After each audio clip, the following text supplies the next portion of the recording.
That is totally sexual harassment, and you are so fired.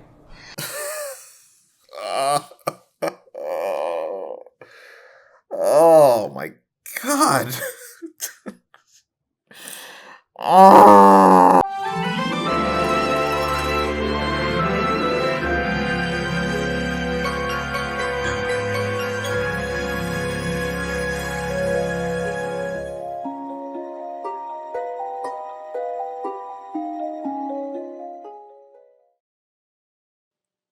You're not stupid. You're not an idiot. Don't ever tell yourself that you are. And if nobody else ever tells you this, I will tell you this. I care about you. This is Justin Carmichael, and this was his final video that he would upload before he would tragically take his own life by gunshot on January 23rd of 2014 due to a bout of depression. Justin was a very popular Channel Awesome producer back in the day. He went by the moniker JewWario, and he had his own web show called You Can Play This, and he would review Japanese import video games and Japanese culture. Justin was also one of the original YouTubers when he joined the site in late December of 2006. He was on the site almost since its inception. His death shocked the internet. He was friends with a lot of former Channel Awesome contributors, and he was a genuinely well-respected pioneer in the online video production community. It's possible to say that damn near half of what we see internet content creators do nowadays, well, JewWario was doing way back in 2006. So what does he have to do with Change the Channel? Buckle up. One of the reoccurring themes in the Not So Awesome document were allegations of sexual harassment and assault that Channel Awesome staff did nothing about, as noted by Allison Pregler, who says here, more details in Sean and Holly's sections, but Channel Awesome was aware of sexual harassment from Mike Ellis for at least 2 years and did nothing. When he was finally let go, it was for other legal reasons. They were also aware of a prominent producer who was grooming female fans and coercing them into sex and failed to take action for years. Notice how she name drops Mike Ellis, but not the name of this producer. Yeah, just keep that in mind. Now, remember way back in my first video when I said this? Finally, we have the second of two anonymous people. I'll talk about the first later. Oh, will we ever talk about the first? Well, now's your time, sweetheart. Introducing Jane Doe. Anonymous 1. The following story is from an anonymous contributor we are calling Jane Doe, recounting the story of a former producer who had sexually abused her and claims that management was aware of said producer's deviancy for a year and did nothing. Okay, I got a question. Why didn't you start the document with this? I mean, this is actually important. I mean, you people waste my time making me sit through stupid stories crying about mid-rolls and not getting Applebee's and Doug not liking anime and not writing people's stupid internet characters properly in movies. It's like, I don't care. Nobody cares about any of that. Like, that should be a testament to these people's morality and priorities. I mean, I highly doubt they cared about someone potentially being sexually abused, because if they did, this would be the very first thing that they would have talked about. But no, instead we get 18 pages of Allison Pregler whining about mid-rolls and Mars Girl hiding herself away and refusing to talk to people, and Linkara whining about not being given access to a movie studio that he didn't even need, and other nonsense. I mean, for Christ's sake, even Jesu Otaku, a person who had absolutely nothing to say about the company at all, got a higher spot than this alleged assault victim. What a joke. But whatever. Pieces of information, including names, are removed for the sake of privacy. Jane Doe has given us permission to share this story, but not her name. At least 2 other victims have come forward regarding this person, but whether management knew about them is unknown. The chat is copied verbatim with the victim's permission. Okay, I just want to point out how sketchy this is. Can you imagine reading this for the first time? It's a person I don't know being interviewed by another person that I don't know, accusing a producer that I don't know of sexual misconduct, and we're just supposed to believe you? I mean, I can understand the victim remaining anonymous, but why would you hide the identity of the interviewer? And especially the one who committed the crime. I mean, you'd think they'd want to shame and humiliate this guy as much as possible. I mean, you already included an account of Mike Ellis being a sexual deviant and Mike Michaud being a spawn of Satan, so why the sudden regard for privacy? I mean, if this guy sexually abused someone, you call the police. Let's get him arrested. I mean, what's going on? Hi, I'm one of his victims. I have nothing but hate for him. It makes me mad at all of you, even though I know you don't deserve it. It's why I left. Yeah, he groomed me. I think at first we need to come to terms with the fact that a lot of people in this chat legit did not know. That's something I need to come to terms with. I burned so many bridges with you because I was so angry, so I'll tell my facts. But I want to leave out anyone else who doesn't need this shit. To me, the most damning part is that folks knew and had a chance to cut off his access to fans early and did not. I don't know, I'm sure I'm part of it. I could have been louder, I'm no angel. Anyway, you all knew me back then. Physically, I was 18, but had the mind of a 16-year-old at best. He groomed me, convinced me to take my clothes off for him, told me he wanted to teach me how to kiss, made it seem like it was teaching someone how to read. Anyway, I genuinely thought he was being an impassionate teacher. Yeah, you've already lost me. I was 18 but had the mind of a 16-year-old. What does that mean? Lady, you're an adult. At 18, you can vote, you can own your own property, you can buy a car, you can join the military. I mean, sounds to me like you're a sheltered adult who never had sex before, but that's not grooming.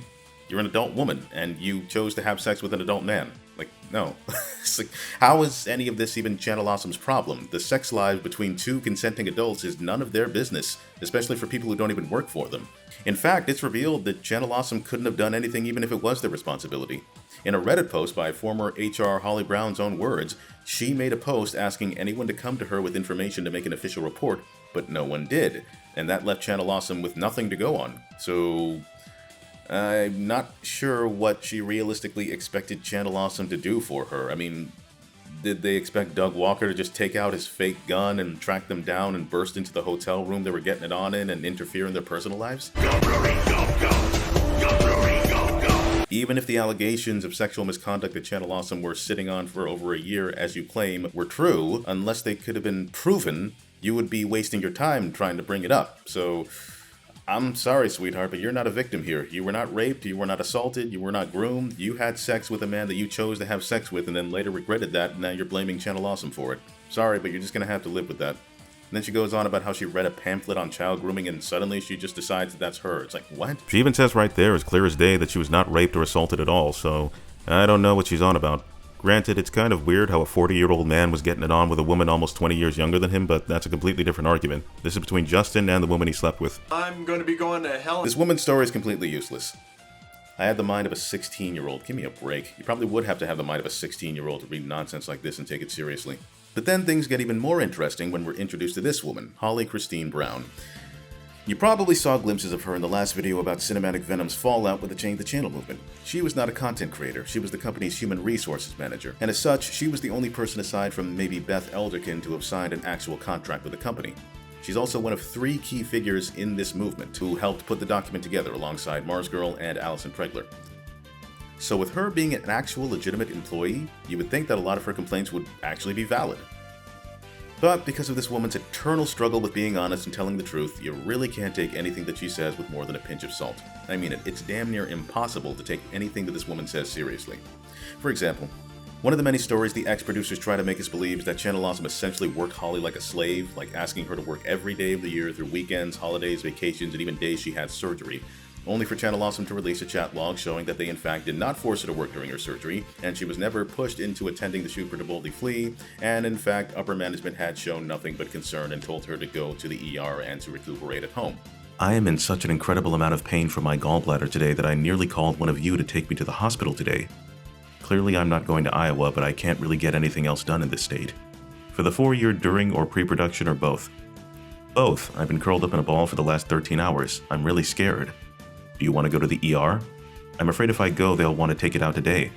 There's no reason to keep being in pain, though. I can take up all the other shit during the 4-year. Yeah, what Mike said. Don't want a rupture or anything.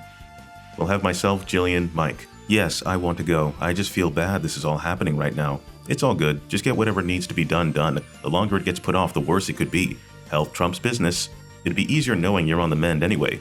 Okay. God, what a piece of trash that Mike Bashad is. How dare he show concern for his employees' health and well-being? Wait. So, right off the bat, we have a notion where this woman has a history of being dishonest. And like most of the complaints in this 70-page monster, she's mad at Channel Awesome for very stupid reasons. Like here, where she recounts Mike Ellis creeping on her. Yeah, remember him from Sean Fawz's testimony? Apparently, Mike Ellis was upset that she would not pursue a relationship with him as he was married, and that she brought certain severe mismanagement to light. In a previous meeting, there was nearly a fistfight between him and Bashad.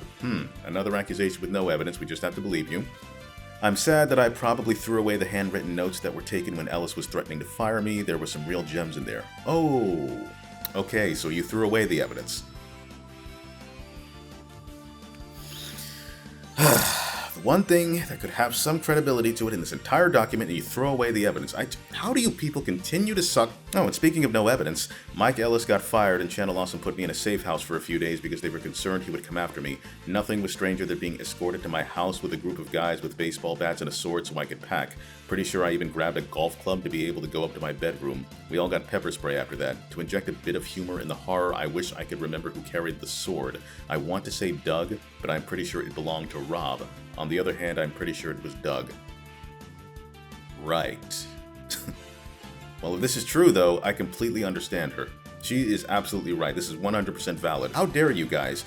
How dare you fire the man responsible for harassing your coworker and try to protect her? Wait, what? Okay, seriously, I get why the situation sucked for this woman, and this is an account where the cops should have been called, but if this is true, Channel Awesome did the right thing here. I mean, somebody was harassing her, so they got rid of the guy immediately and they put their own safety on the line to protect the victim. Why are we supposed to hate them for that? Just because you had a bad experience doesn't mean they didn't do the right thing. I mean, what did you want them to do? Just sit back and do nothing and let this guy keep harassing you? Let me tell you about the fury I felt when they called me on the way to Doug and Rob's house to tell me we were scrapping Suburban Nights. Them, no one is going to want to finish it. Me, why don't we ask them? I know for certain they want to finish this.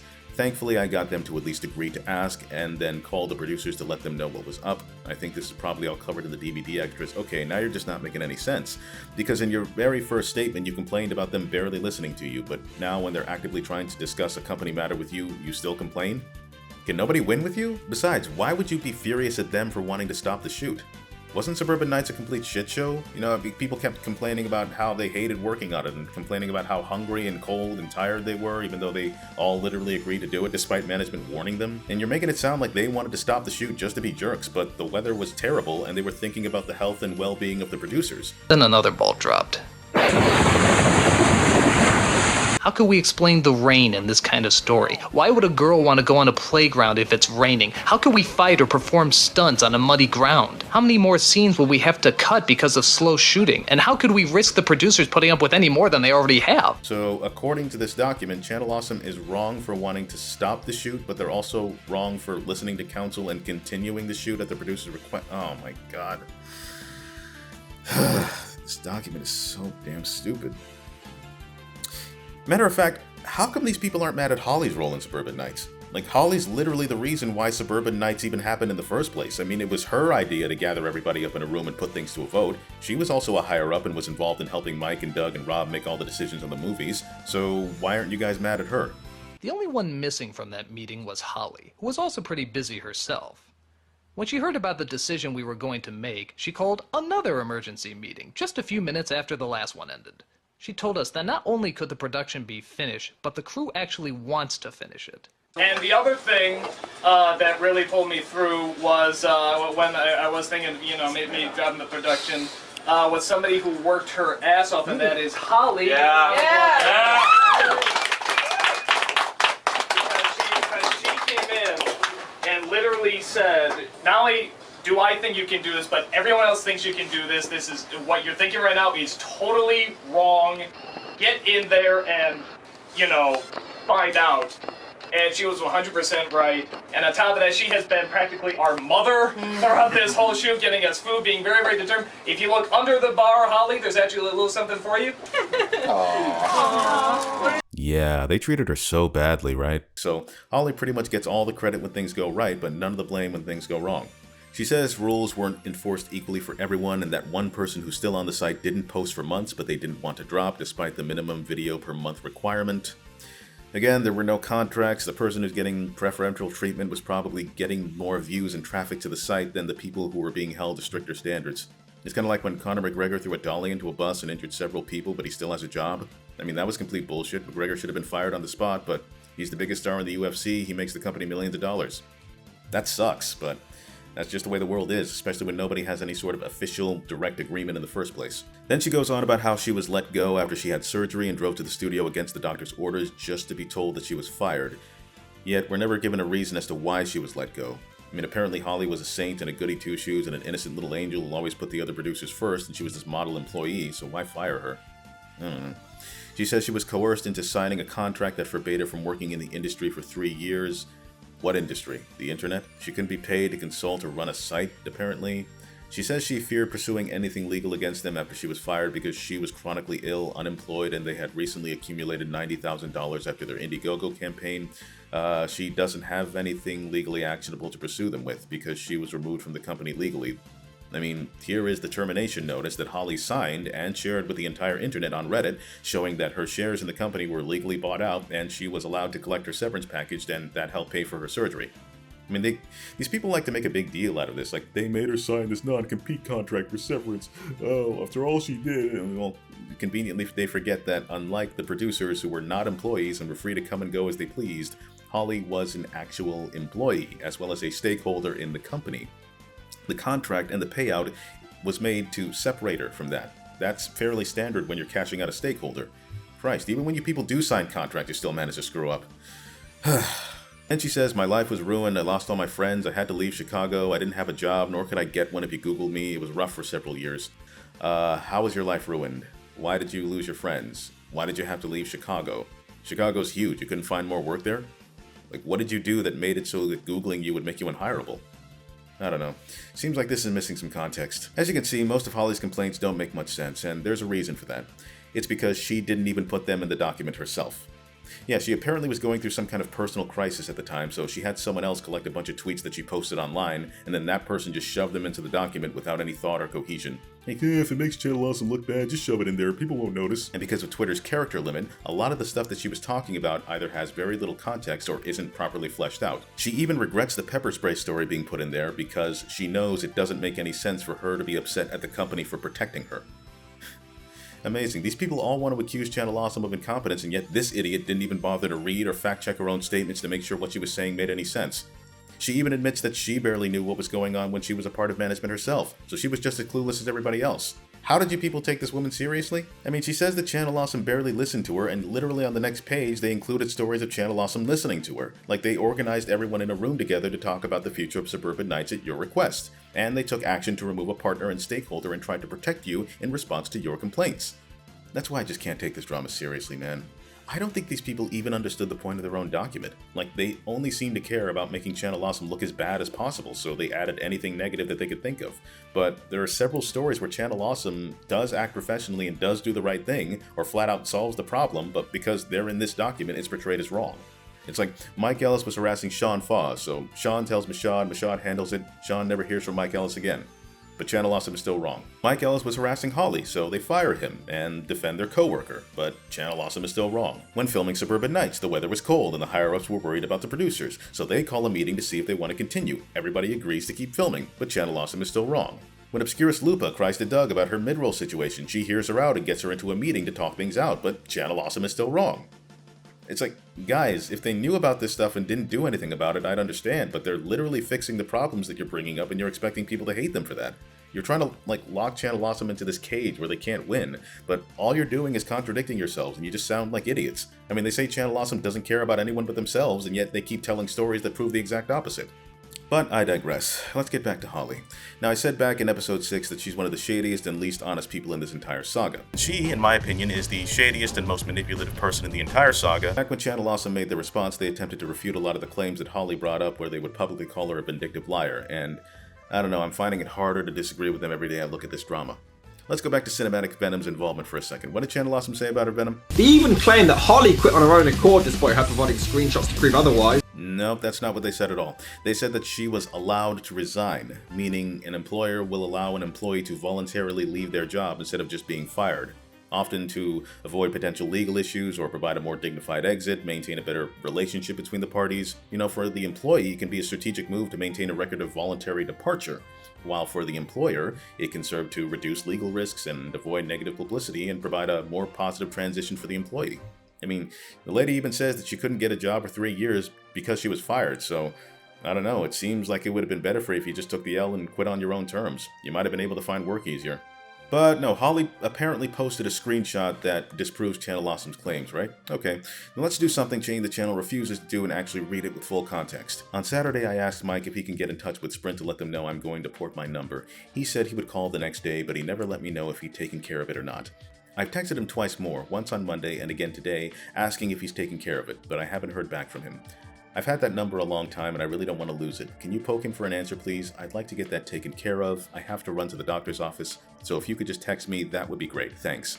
I'm sending the same message to Doug since I know you've been helping in the studio a lot and I don't know when you'll get this. And then Rob says, sure thing, and just so you know, I actually didn't want this, I was outvoted and that pretty much just sealed me in a corner. Given that you were the one that came to my car, I'm not surprised to hear that. I know you well enough to know that you would have spoken to me about having some kind of serious issue with me and at least would have given me a chance once we started producing the new shows. As usual, communication and lack of specific job descriptions proved to be a big issue.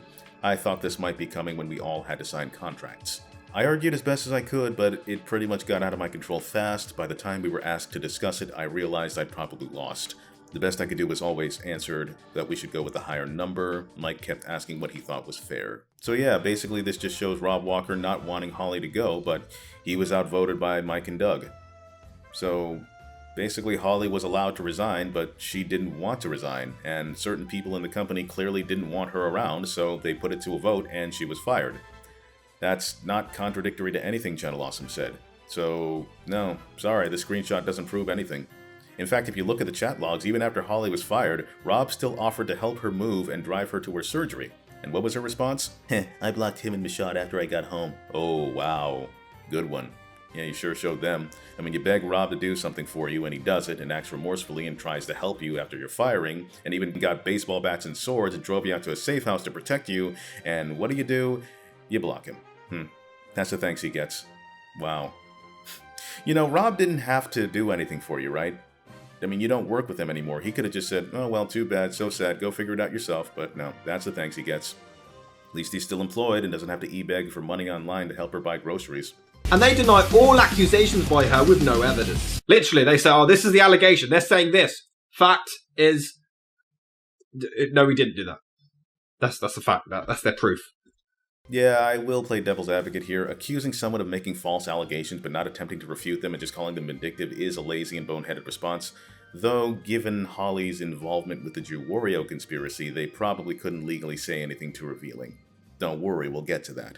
They also claim she didn't work on To Boldly Flee, which she again disproved with a photo of her on the set of To Boldly Flee. Again, that's not what they said. They said she did not have to work during To Boldly Flee after her surgery. And the document says that she was asked to work every single day, including days that she had surgery. I mean, remember, she worked through holidays, she worked through weekends, she worked all the time whenever they asked her to. Channel Awesome's chat log does indeed disprove this accusation.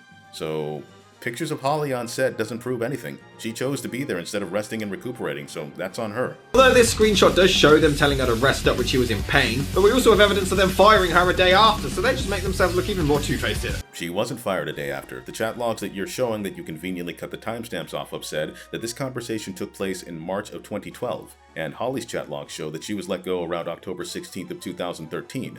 So she was there for over a year before she was fired. You know, it's funny how Holly says that Channel Awesome lied about a lot of things in their response that were easily disproven, and yet I haven't found anybody disproving anything that they said. When given a chance to disprove things, she just showed chat logs of something completely unrelated, so I don't know, it seems like the only person who's lying is you. This also leads me to believe that Holly's incredibly stupid. When asked about her perspective on the drama, she says that nobody thought the situation would become as big as it would and nobody was looking for drama, but lady, you all accused Channel Awesome of committing crimes like harboring a sex pest and abusing their staff and committing fraud via Kickstarter campaigns and leaving someone taped to a wall until they passed out and forcing people to film rape scenes. I mean, you didn't think any of that would raise any hackles? Why would you start a hashtag and try to turn this thing into a movement and try to unite the internet into a campaign against Channel Awesome if you didn't want drama? You didn't think the situation would become as big as it would, but you still publicly promoted it every chance you could and begged people to watch Cinematic Venom's documentary in the hopes that it would get Channel Awesome's attention? You are either lying or you're stupid! I'm stupid! I'm stupid! What also doesn't endear me to Holly is the way she threw Cinematic Venom under the bus during his fallout with the Channel Awesome movement. As you recall, Venom and Holly did have a platonic relationship online, but after he lost his mind and fell out with the group, she did a complete 180 and acted as though he was always a creep from the start. To everyone who tried to warn me about Cinematic Venom, I'm sorry if it seemed like I brushed off your concerns. He had apologised for many things he had done in the past, and I believe those apologies were genuine. I felt it was in the spirit of change the channel to accept those apologies. I don't regret giving him a chance. I'm just disappointed that this is who he chooses to be. You were right, and I'm only sorry that I didn't see it sooner and that my accepting those apologies may have hurt others. Who am I choosing to be, Holly? I'm sorry I was hurt when someone insulted me. I'm sorry I was annoyed when someone treated others like crap. Like, seriously, this woman wants to go and say, I'm not Venom's mother and I'm not responsible for him, and yet she had no problem acting like she had authority over him and throwing her weight around, confronting him and demanding that he apologize for his past. I mean, it's not like the guy robbed a bank or committed a murder. I mean, he was a jerk to people, made some inappropriate jokes, and had political opinions you don't agree with. So what? I mean, that's like half the original Channel Awesome producers. On Reddit, Holly suddenly claimed that when Ryan approached me, I should have simply passed him on to one of the former Channel Awesome producers instead of dealing with it myself. Then how come none of you said that at the time? Why did none of you have a problem at the time? She's also very economical with the truth, like here where she's saying that most producers didn't like Venom and always thought he was a creep. Which is a lie. She knew I was friends with Kaylin. She knew that I spoke to her a lot. She knew that I was friends with Mike J. And I also spoke a lot with Dina, Cybercat. These are deliberate, malicious lies that Holly knew weren't true and still spread them around for no reason other than to try to ruin my name. And given all of the unanimous praise that her friends gave his documentary, it just makes that quote even more suspect. She says that so many people were leery of Venom and were worried about his documentary, and yet she herself had no problems fully endorsing and promoting it on Twitter and liking and laughing at all of his Channel Awesome sketches when they were getting such positive reactions from the community. She says she felt uncomfortable when Venom tried to set them up with a production company to make another documentary and said that he was just looking to get famous off of what happened to change the channel, and yet she still endorsed his original documentary every chance that she could, and gave Venom terms for negotiating a sit-down when she said that Channel Awesome needed to apologize to her, and even spoke to Mars Girl about the idea and said that she warmed up to at least talking to Channel Awesome via email. And she seems kind of strange how you want to call this guy out for only caring about himself and trying to use what happened to you to get famous, yet you used his documentary to get famous. Never mind. Now, I know what you're thinking. Okay, so Holly's not trustworthy. What does this have to do with JewWario? Glad you asked. Let's get back to Channel Awesome's statement for a second. As we know, Channel Awesome released a statement titled Our Response, in which they responded to several of the former producers' grievances, with Jane Doe in the document being the first. Again, this shows the priorities between the two entities here and how seriously people took this. Channel Awesome's priority was attempt to dispel the sexual assault allegations immediately, while the ex-producers only hinted at sexual deviancy in the document and then just whined for 40 pages about petty and useless stuff before they got to the allegations. Again, that just shows they don't actually care about any victims, they just wanted to make Channel Awesome look bad. In Channel Awesome's response to the Jane Doe in the document, 2 screen caps of chat logs were shown, which they discuss how to deal with this problematic producer in question. They would redact the producer's name and show that when the information about a sexual predator in their midst was brought to them, they acted as swiftly as they could. They consulted a lawyer, and they did not wait for over a year as the document suggests. However, it's the second screen cap that turned everything all topsy-turvy. As you can see, Rob Walker and Mike Michaud are discussing when they're going to drop this producer. But if you look closely at the dates when this chat log took place, February 12th, 2013, a Tuesday. Rob is asking if they wanted to drop this person on Friday, which would have been February 15th of 2013. And what producer was cut from the site on that exact same day?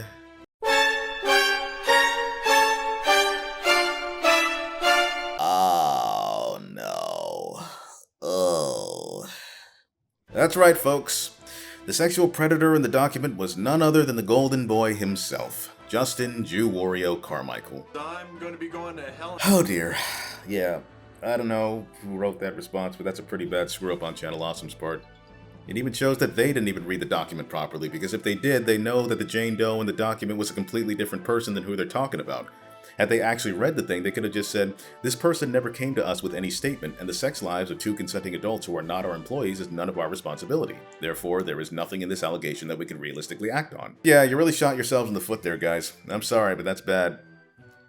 But believe it or not, Channel Awesome screw-up right here, indirectly outing the predator, it vindicated them in the end.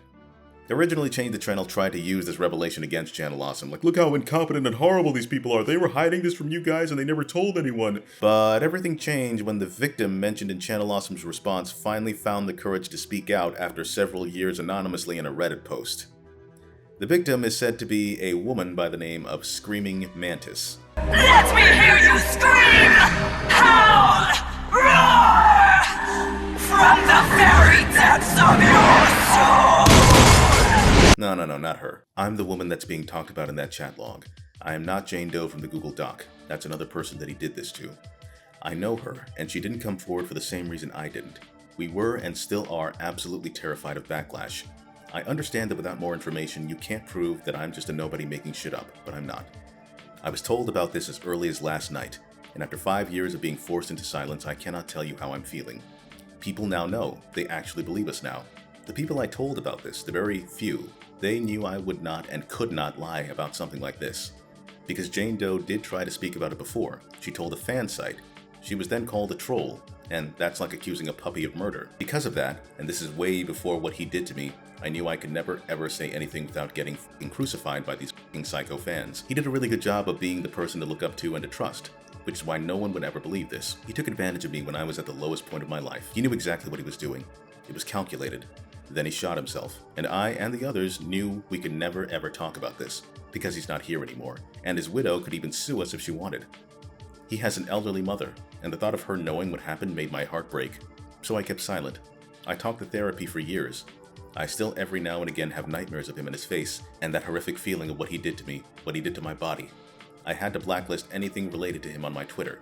Seeing his photo makes me sick. I hate that he killed himself. Even with all this, I never ever would be okay with that. It's a terrible thing that happened, and I wish he never did that. But I cannot be okay with the sexual assault that happened to me when I repeatedly said no, and he waited until I passed out. So anyone who refuses to believe this, that's your thing. But this happened, and I'm not the only person, which is now obvious because of the Jane Doe thing. I just want you all to know that we were forced into silence for 5 years because of this f***ing crazy fans of Channel Awesome who refused to believe anything bad about them, including some of their own producers. I reached out to one of the women who released this Google Doc to anonymously say something about this, and I was ignored. She knew about it and did nothing. So I'm glad that Channel Awesome did this, even if it wasn't intentional. I have closure, in a way, kinda, after all this time. Thank you for reading. Well, lot to unpack there. And it's at this point in the story where we introduce a few more people into the fray. Former Channel Awesome producers Jason Pillara, aka Lord Cat, and Diamanda Hagen. Now this all started at a gaming convention called MagFest of 2013. At this event, a bunch of Channel Awesome producers and associates would get together to hang out in Diamanda Hagen's wife's room for a live stream hosted by Lord Cat, one of whom was Screaming Mantis, the victim from the Reddit post. During the stream, Mantis would become inebriated and would, well, expose her breasts, which Jason would cop a feel of. Mantis would pass out, and Lord Cat, being a gentleman, or whatever the heck he is nowadays, decided to help her back into her hotel room, as noted by the information that he would post here. Now, at the time, I thought we were just having fun for the sake of entertaining people on the live stream. I didn't expect anything to come of it. Again, was a bit impaired. Crown Royal does that to people. But I came to the realization that she wasn't just drunk and having fun. After a brief chat with one of her friends, I decided to get her back to her hotel room and get her friends in there with her. Well, the problem was that she didn't want to leave, so I tricked her and promised we would spend some alone time in her hotel room. In that conversation with her friend, I learned of her borderline personality disorder. She wasn't just acting out to be entertaining on a live stream and gain viewers. She was doing it because she has a mental disorder.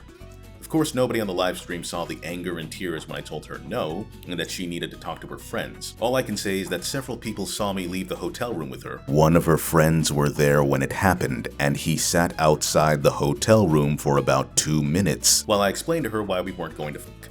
Of course, the fact that there was never even a police complaint filed speaks volumes, I think. Yeah, he's got a point, man. Like, these people refused to go to the cops with any of this, so nothing was officially written down. We just have this stupid game of telephone. But I digress. When she was alone, Justin JewWario Carmichael would enter her hotel room and, well, he would stick his fingers in places that they did not need to be. Thankfully, he was stopped before anything more happened and he left the hotel room. Diamanda Hagen would also speak on this incident on her blog, where she'd give her side of the story. MagFest, Saturday night. I've just finished filming a review. A guy staying with me and my wife into the room she paid for decides to hold this weekly live stream. Fine. Me and Omega head out and get some food or fresh air or something. We arrive back hours later to find the room full of people, mostly people we're friends with. Turns out that the presenter invited someone who had just suffered a breakup to the hotel room, and had decided to get her drunk for the amusement of the stream.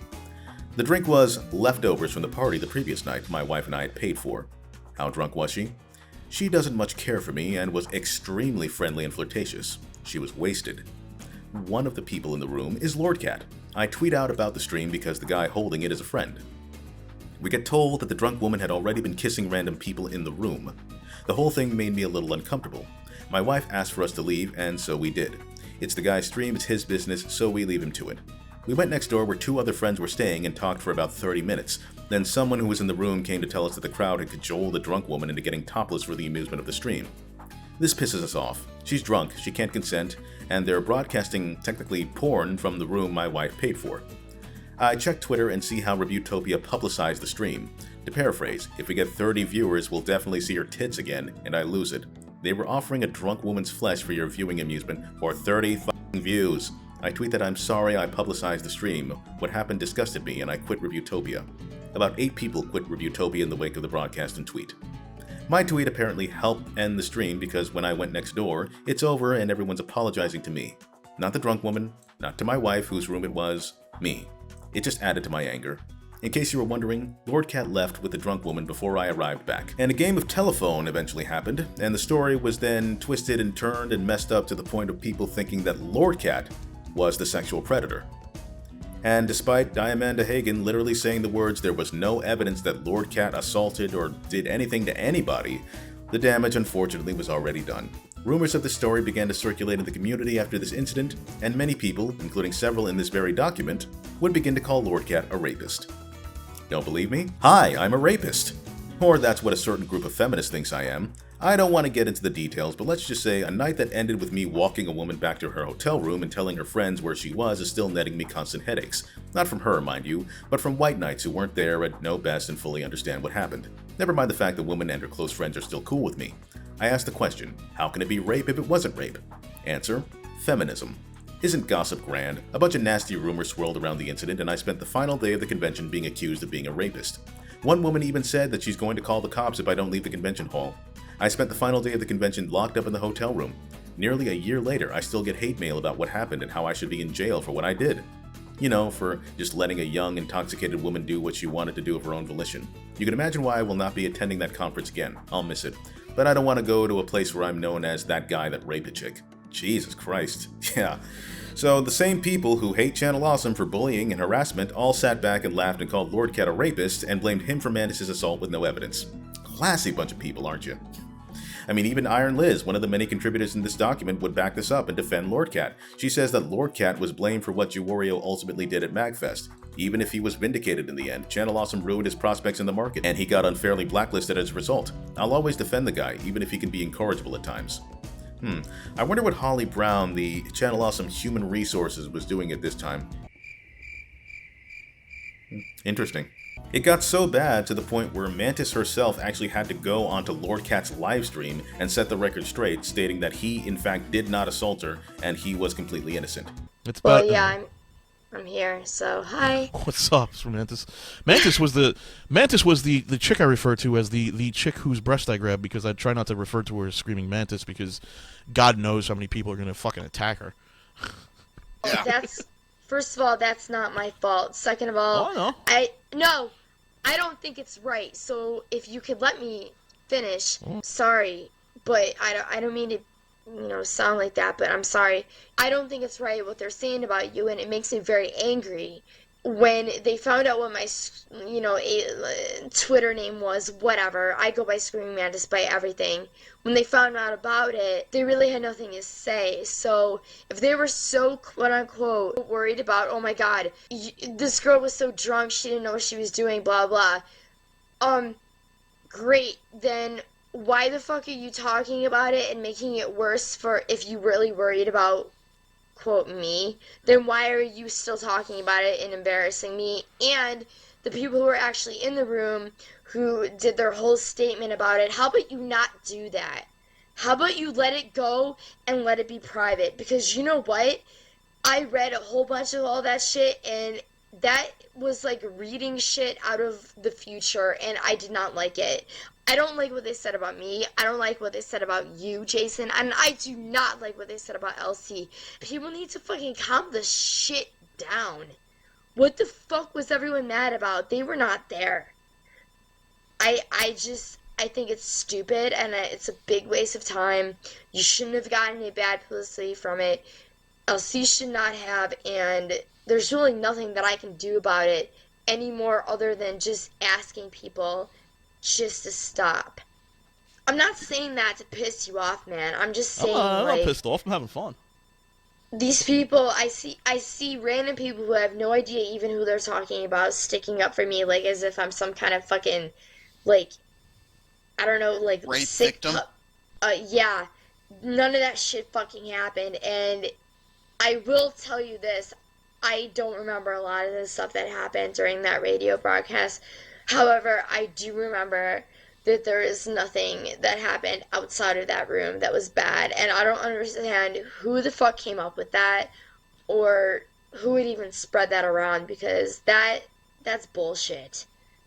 All right, so for the record, so I have this recorded on audio, and just for the record, I just want to know, do you hate me or blame me in any way, shape, or form for what happened, or do you regret any way, shape, or form what happened that night? No, absolutely not. There I you don't go. blame you. I don't blame you for jack shit, any of you, and I never did. And that's the story of the MagFest incident. Or at least part of it. We're going to come back to it soon. But after Channel Awesome's reveal of JewWario and the response, Change the Channel started to act weird. Almost like they were hiding something. Like, let's go back to Mantis' statement. Remember? Yeah, we ain't forgetting that. Nuh-uh. Let's go back to her statement. She says that she reached out to one of the women who proctored this document to anonymously say something, but she was completely ignored. Now, the two women who Mantis is referring to here were Mars Girl and Allison Pregler, since they were the ones who collected the stories and put them in the document. However, they would both completely deny ever receiving any message from this woman. They both said that they were never approached and nothing was ever received. However, Holly Brown, the third key member from Change the Channel, publicly vouched for the Reddit poster. She stated, and I'm quoting here, "I can confirm that this is the woman from the chat logs, and I know her statements about the situation to be true. Please support the victims in this time. They did nothing to deserve this." Oh, Jesus Christ. Why did you have to say that? This really ain't looking good for you girls, because now I know that someone's lying here. Because the victim clearly stated that when she reached out to talk to one of you, you knew and didn't do anything. But now we have Holly, who is saying that everything she said is 100% the truth. So, I don't know, someone's lying here. Either the victim is lying, which is insane, or it's one of you three. And what really doesn't help Change the Channel's credibility is Holly's response here, where she says, and before anyone gets too upset at the makers of the doc, she probably just didn't see it. Really? That's your excuse? That she didn't see it? So, let me get this straight. She was able to see complaints of Doug not liking anime. She was able to see Doug forgetting to take people to Applebee's. She was able to see Doug laughing at people for using made-up words and not letting them use Patreon. She was able to see Channel Awesome mistitling some videos and not standing up to Gamergate. She was able to see an adult woman who had sex with an adult man and somehow twist that into a thing where it's Channel Awesome's fault for not getting involved in their personal lives. But somehow, an actual victim of sexual assault, a woman who was literally diddled while she was unconscious, reached out to you to say something, and you didn't see it. The same people who called Doug Walker incompetent, folks. It seems a little too convenient that they couldn't see this. Matter of fact, how come you guys didn't just add this Reddit poster statement to the document anyway? I mean, they released 2 versions of this document back in the day, and when they added Iron Liz and Leslie Rice's statements, but they still didn't add Mantis's, even after learning the truth. And I think I might know the reason why they didn't see anything. Pull up Channel Awesome's chat logs again. As we know, Doug, Rob, and Mike Bashad all knew about Justin's antics and acted accordingly. But wait, who else is in that chat log?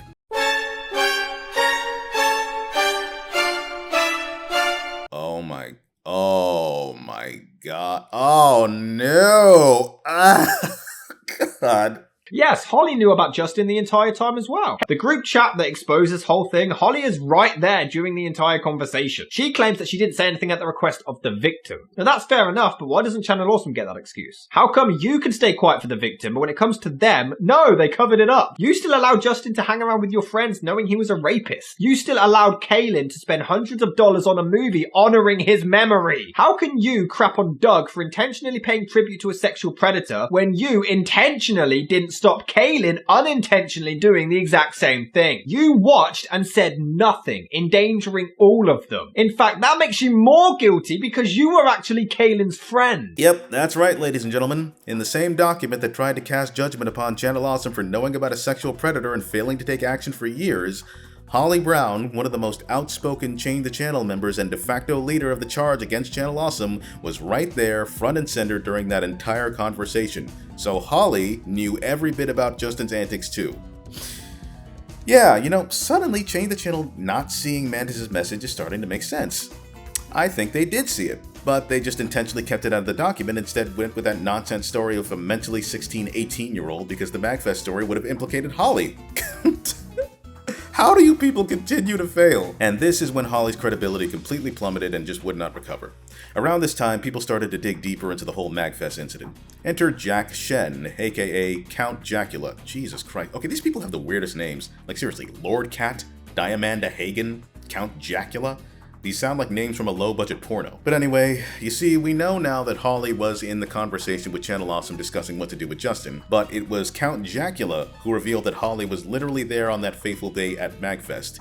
He would give a revealing testimony where he would go into how Mantis was assaulted in very uncomfortable detail. I'm here to tell you some of the things that I know about the events surrounding Justin Carmichael, aka JewWario. Their telling of events is the only version of the events that makes any sense, given what I actually know. And it was corroborated quite independently by someone who had every reason to hate her. That's the same story she told me. I ran into her on the street and she just basically broke down and told me everything. MagFest of 2013. This MagFest is also the last time I ever saw Justin Carmichael alive. This person I know is going to remain anonymous got way too drunk and ran into Justin in the arcade. She was already having a bad time and she runs into JewWario. And then he apparently starts getting a little pushy, but it hasn't crossed the line yet. It's just one of those, okay, he's obviously drunk too, maybe he's not like getting the hint. She's like, okay, well, I'm gonna finish like playing Street Fighter 2 or whatever. And then she starts going up to her room. She goes up to her room. He follows. She's kind of doing that like, no, don't follow me. Like, no, I'm okay. And he's being like, well, I want to make sure that you're safe. I want to make sure everything's okay, blah, blah, blah. So she gets into her room, walks through the door, immediately and just passes out on the floor. She wakes up and she realizes that someone is naked next to her. And this is her tale of events. And they have their fingers in her. She starts to realize what's going on. It's just like, whoa, how did this happen? There's Justin, according to her, naked, fingering her. She's still like buzzed. She's still not quite like, she's aware of what's happening, but she's not like, she ain't sober yet. She's like, you gotta get out of here. She pulls a random name out of a hat. A random reviewer that she knows is coming up to the room. Dude pulls out, gets his clothes on quickly, runs out the door. That is her description of events. This is where I enter the story. I'm crossing the threshold of the MagFest lobby, and I'm going across the lobby. So I see him. He looks disheveled. I'm just like, hey, Justin, what's up? And I start talking to him, and he gets super dodgy. And I'm just sort of like, fuck happened? When we got back from MagFest a week later, he left the site. The only part of that story that I can prove is the minute I run into him. Every story has a kind of bizarre detail that just makes it really weird, but you remember it. And this one, it was, of all things, a Vulpix stuffy. This stuffed animal is in my friend's hotel room. And according to the tale, Holly meets with this person because this person trusted her, And she comes into the room, sees the stuffed animal, and goes, "Where did that come from?" And this is before I told her what had happened. And she's like, "Oh, that was Justin's." To which Holly apparently, allegedly says, "Oh no, not again." I don't know if that's true, but the Vulpix plushie, I remember that. I remember that thing. He was walking around with it the entire MagFest. So yeah, allegedly, Holly's reaction to this was, "Oh no, not again," implying that not only was Holly aware about what Justin did, but there are other cases of him doing this to other women that she knew about. Then Holly would stonewall Count Jacula and tell him to stop investigating, which Jacula eventually did since he couldn't find any more evidence. Some questions, start getting some names, start figuring out what the supposed sequence of events is, and I was stonewalled by Holly.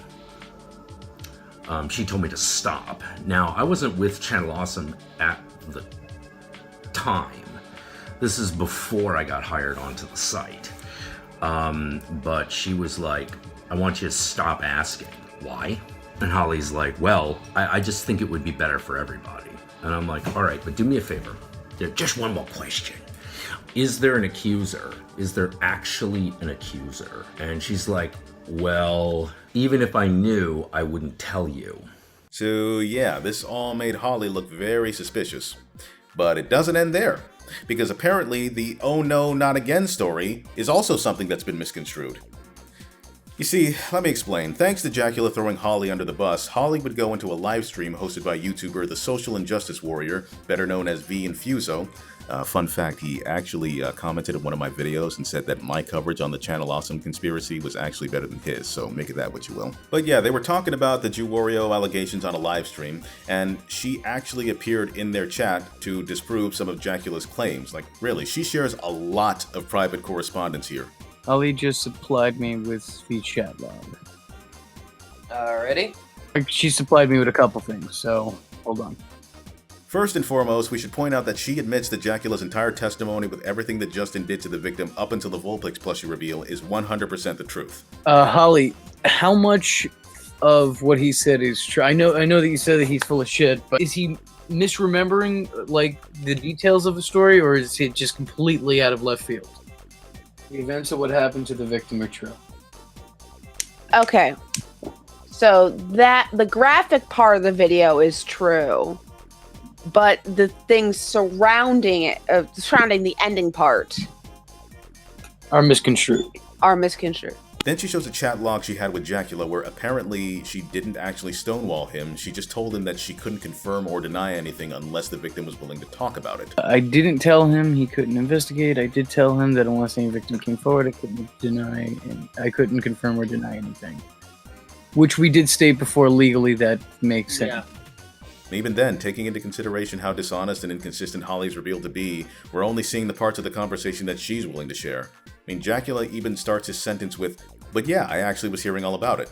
That doesn't sound like the beginning of a conversation. That sounds like a reply to something or a continuation of a thought. Like, were they talking previously before this? But I'm getting ahead of myself. Let's let V Infuso and his girlfriend read those chat logs. But yeah, it was actually hearing all about it. Holy crap. Well, as awful as it is, I'm glad it's being aired out. Hearing all about what? What are we talking about here?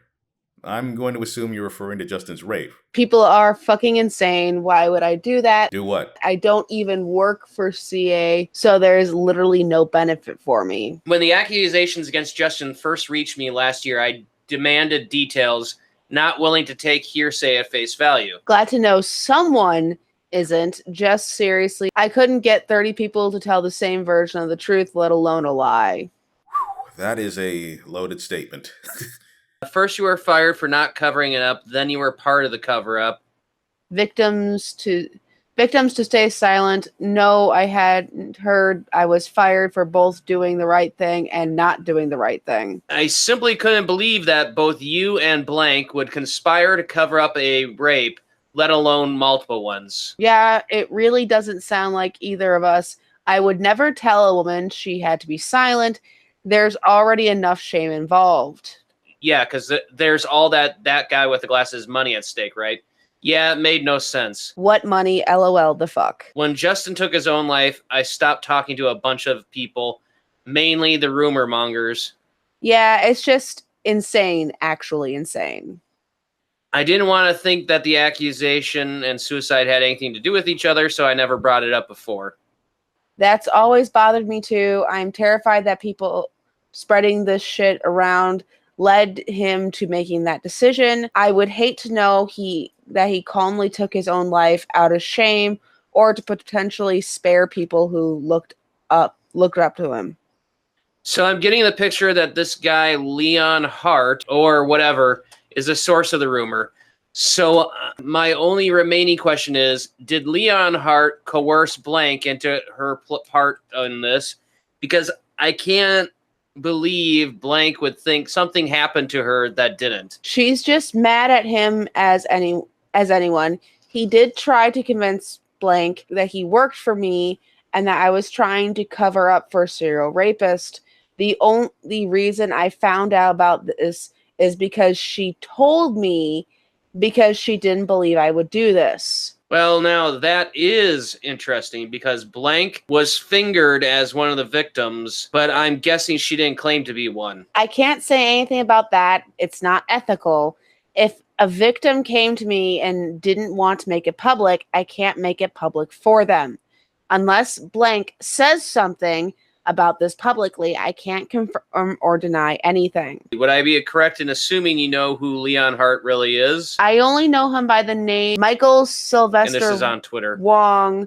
So if that's fake, I have no idea who he is. Okay, so right now I have two major scenarios running in my head. One, Blank made the accusation, but it's patently false.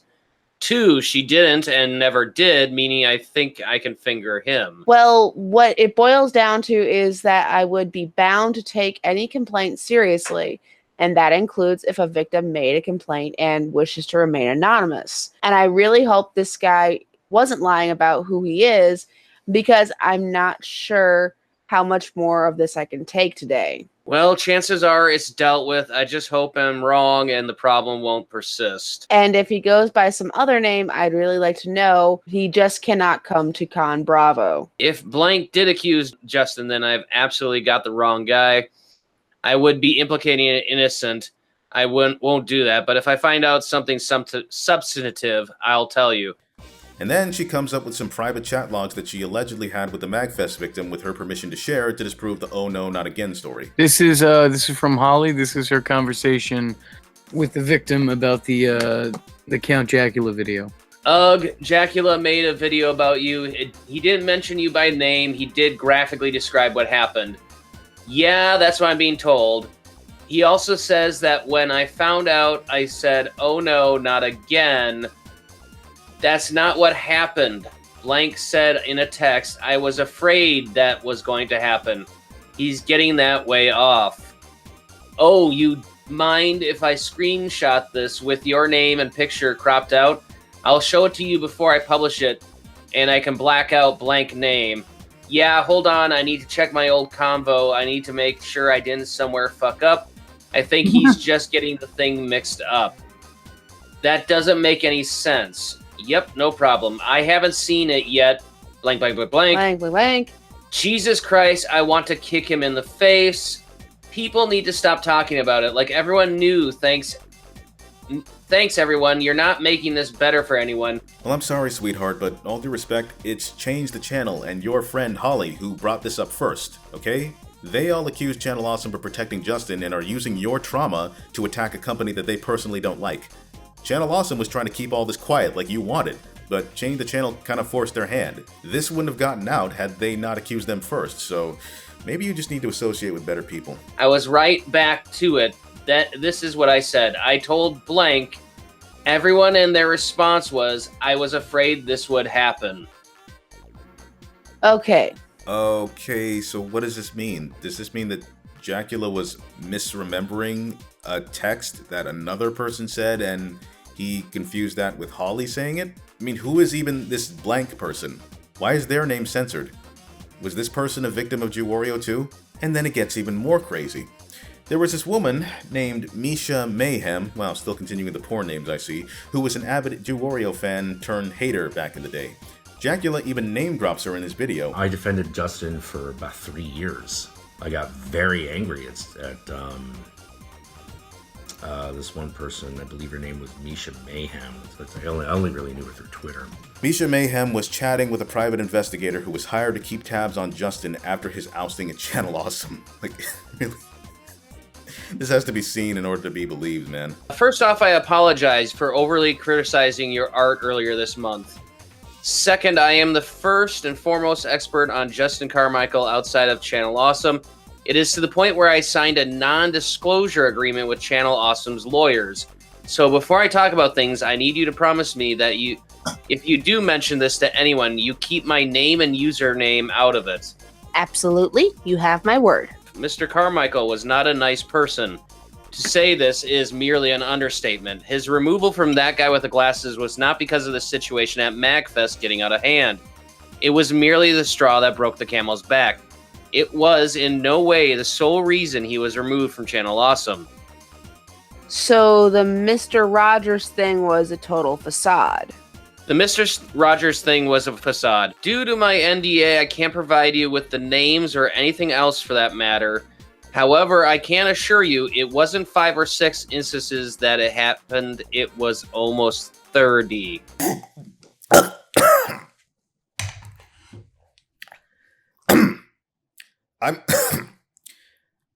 I'm sorry, what? Almost 30 instances where he raped or attempted to rape young women at conventions? Okay, so you're telling me that Doug and Rob and Mashad were all complete idiots who had no idea what they were doing and were incompetent business owners and couldn't even title videos properly and didn't have the foresight to provide water for people when they were filming in a desert, but they were somehow smart enough to cover up 30 accounts of JewWario sexually assaulting women without anyone knowing.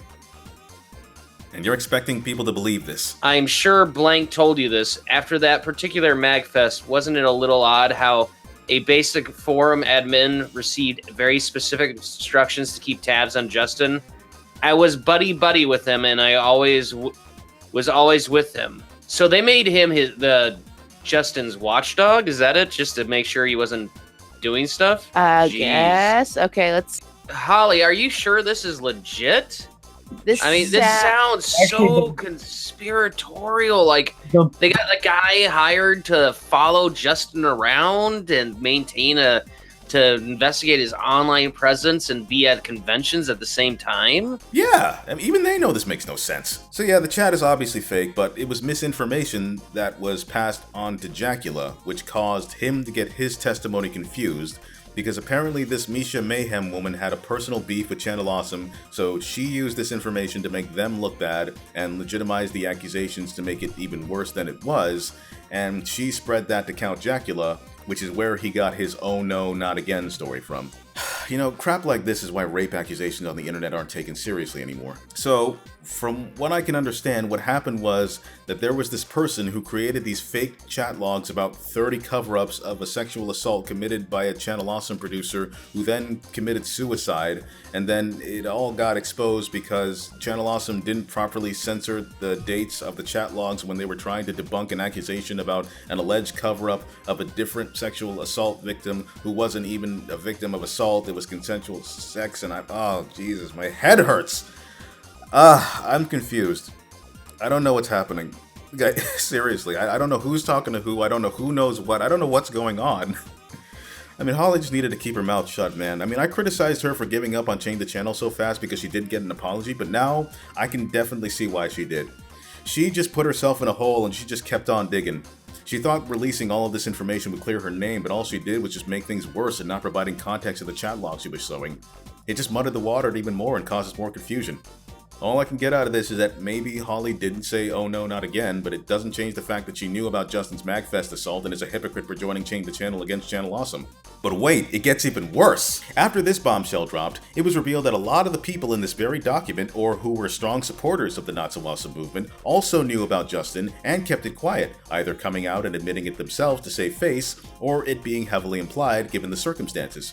After all, it just isn't plausible that none of the people in the document knew. They flat out state that at least 2 other victims came forward regarding JewWario, so they must have known. For example, remember Lindsay Ellis's boyfriend, Dan Olsen? Yeah, the guy who she endorsed on his site and then ended up getting kicked off due to an incident with child porn on 8chan? Well, after the bombshell was dropped, he took to the Something Awful forums to give a statement. Okay, so overwhelmingly the participants in the not-so-awesome document found out the reality of all this about 2 weeks ago, so this is only slightly less fresh to them as it is to everyone else today. It was decided that it was not their story to tell, especially since the known victims at this point just wanted to go away. The people who knew for longer had been specifically asked by the victims to say nothing. They don't want to go through the intensity of that particular scrutiny, especially since it would spill over to much of the community, and especially Justin's widow, creating a lot of trauma. And for what? After all, Justin functionally settled the issue himself, and there's complicated issues specifically when it comes to managing the risk factor that is the Gamergate crowd. Yeah, so this guy knew about a sex pest and stayed quiet, not at the request of the victim, but so that a political movement that he personally disagreed with wouldn't get any traction. Are you serious?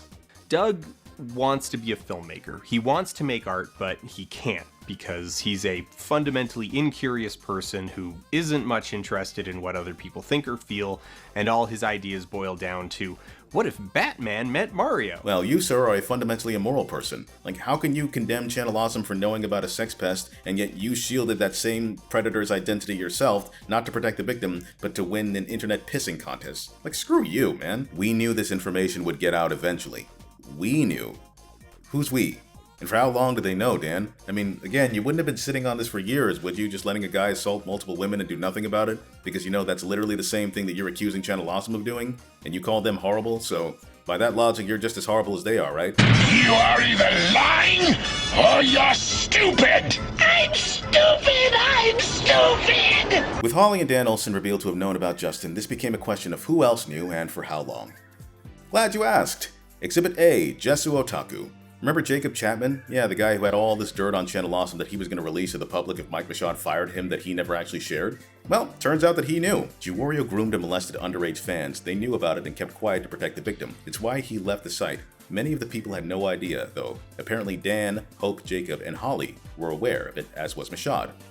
To be more specific, I learned about it in 2013 after I'd stopped speaking to him for unrelated reasons, so that may have been after he left the site. I don't remember the timeline. I had no power or part in hiding it from anyone. It was not my story to tell. I'm glad this is finally out in the open. I'm ashamed to say that I knew about this, as I knew about the monstrous behavior of many producers, but felt powerless to do anything.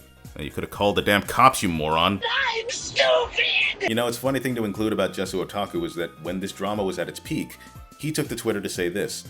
In response to the hashtag change the channel thing going on with Mars Girl, I haven't said anything yet because my history with Channel Awesome is complicated in a particularly painful way. Sorry, not gonna explain what this is to you. If you don't already know what Channel Awesome or that guy with the glasses is or my history with any of it, I'm not eager to revisit those memories. And if you don't already know about that group, they're not worth caring about. Then shut up!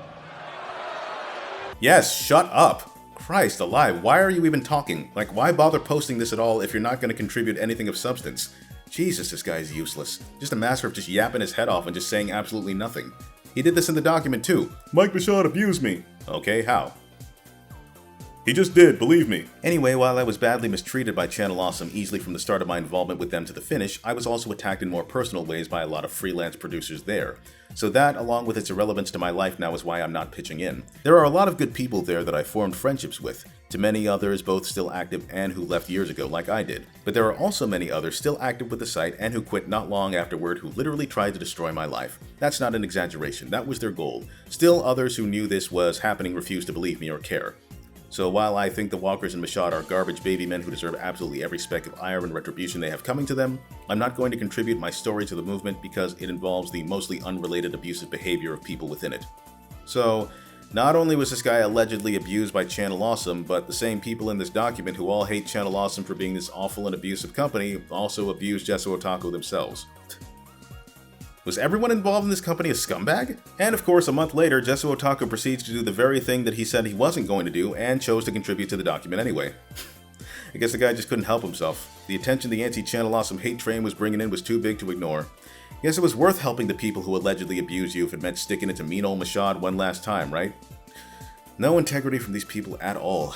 Unbelievable. Channel Awesome was such a shit magnet. Seriously, what was it about this website that attracted so many toxic people? Exhibit B, Iron Liz. Yes, she knew about Justin's extracurricular activities. She was a volunteer at a sexual assault hotline and actually did speak to one of his victims. Both of us, it turns out, knew different sexual assault survivors. I knew one, he knew another. There was at least an example of a third person, and then there was the grooming person. Essentially, I'm able to work at a suicide hotline, sexual assault hotline, or crisis hotline. My point is that I'm not, some naive Pollyanna. Like, I know what I'm talking about. And yet once again, she kept quiet because she couldn't legally say anything without the victim's permission. Exhibit C, Allison Pregler. I don't have any direct evidence that she knew, but I don't believe her when she says that she was never approached by Mantis and nothing was ever received, for 2 reasons. 1. As per this tweet, Allison was the person to come to if you had information to submit to the Google document. Allison is compiling a document about all the shit Channel Awesome contributors had to go through. Personally message her ASAP if you were a contributor. Channel Awesome contributors deadline for the hashtag change the channel doc is April 2nd, which is when we plan to release it publicly. Please get your submissions in sometime April 1st. Thank you. So, if you wanted to submit something, you had to talk to her. And again, Mantis came to one of the women to say something anonymously and they knew about it and they ignored her. And Holly says that that's the truth. But now she was never approached and didn't receive anything from a sexual assault victim. No. Sorry. And the second reason, during her drama with Brad Jones, I never even talked about that, I don't know, maybe in another video, but a fan would ask her if Brad knew about Justin's antics and made a memorial to him anyway, and she says yes, he did know. How would Allison know that Brad Jones knew about JewWario back then when she claims that she only learned about it herself just before the Not So Awesome document dropped? I mean, someone had to have told her before for that to be true that Brad knew about Justin, right? I mean, did Brad or another producer tell you and you just decided to keep quiet about it for years? Because, if that's true, then you'd be doing the same thing that you're accusing Channel Awesome of doing, right?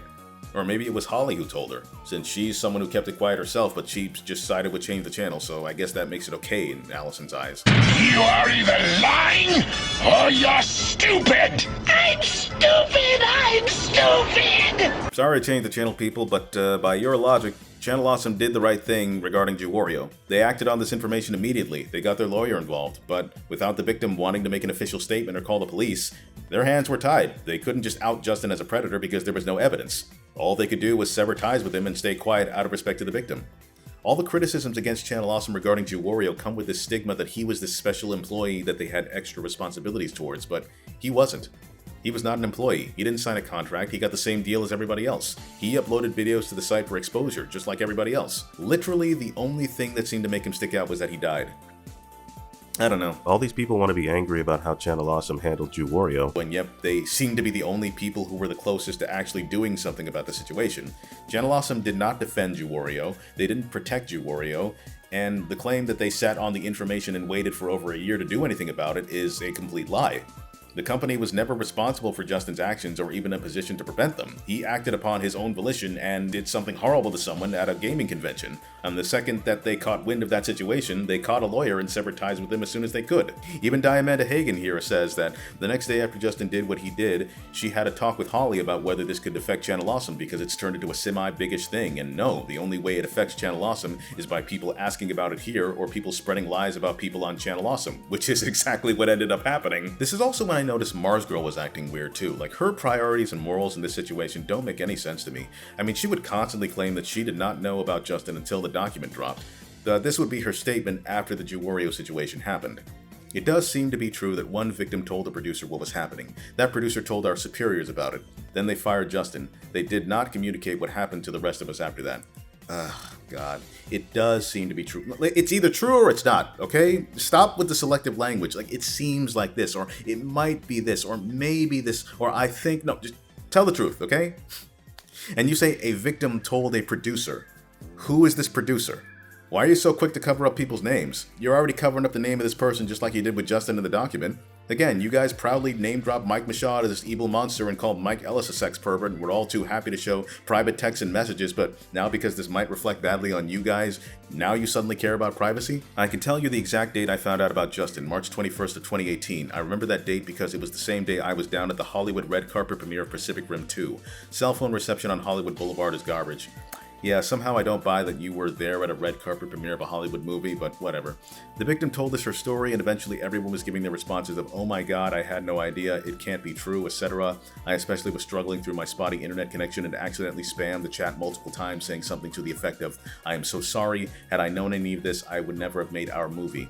She told us, "I was so mad at all of you, I thought you all knew I was wrong, I'm sorry." Well, this is obviously false. We know certain people who wrote or were mentioned in the Not So Awesome document years ago about the Jolly Jew and his little escapades. We know Holly knew, Jacob Chapman, Dan Olson, and Iron Liz. All of those people knew. Our communication with each other was shit. If you read the Change the Channel document at all, then you would know that that was one of our biggest complaints. I know you all seem to think that all 80 bajillion of us former contributors all talk to each other about everything all the time, but that simply wasn't true, and our superiors absolutely never gave us any good communication at all whatsoever. Like, that was a huge crux of the document. They didn't tell us shit, and that producer who told Mike, Rob, and Doug about Justin, they didn't tell the rest of us either. Well, because they legally couldn't tell you anything. And you're admitting that all of you were bad at communication, so you can't complain that Channel Awesome did the same. There might have been a spotty producer here or there who caught wind, but 90% of us, myself included, were totally uninformed. Again, with the selective language. There might have been a person who may have said something. Nah.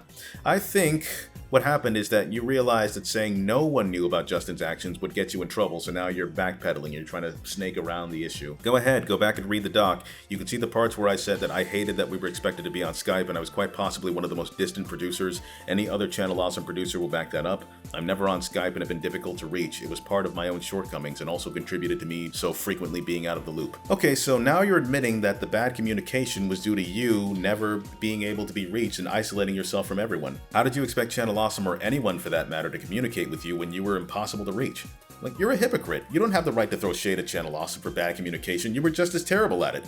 You know, it's something I noticed with everybody in this movement. You all talk about how distant Mike Machad was and communication was horrible and that he ignored you, and yet it seems like none of you were able to be reached when something important came up yourselves. Like with Allison ghosting Machad for 2 hours because she was mad at him over mid-rolls, and now Mars Girl's refusal to communicate. For all we know, Channel Awesome management did try to talk to you about Justin, but because you were impossible to reach and you never spoke to anybody, you didn't get the message. Mars Girl is weird, man. Nothing she does makes sense. Because, remember, she was originally 100% all in on publicly denouncing Channel Awesome and shaming them for knowing about JewWario and not telling her. I wish someone had told me. Why didn't somebody tell me? I would have not made Farewell Fami Kamen Rider if I had known. Why would I have done that? Sweetheart, your friend Holly also knew about Justin, and she didn't tell you. Yet you've made no attempt to distance yourself from her, nor do you share the same animosity towards her as you do Channel Awesome. In fact, a not-so-fun fact here, Mars Girl actually went with Justin to an anime convention the exact same year the MagFest incident took place, and she literally shared a hotel room with him.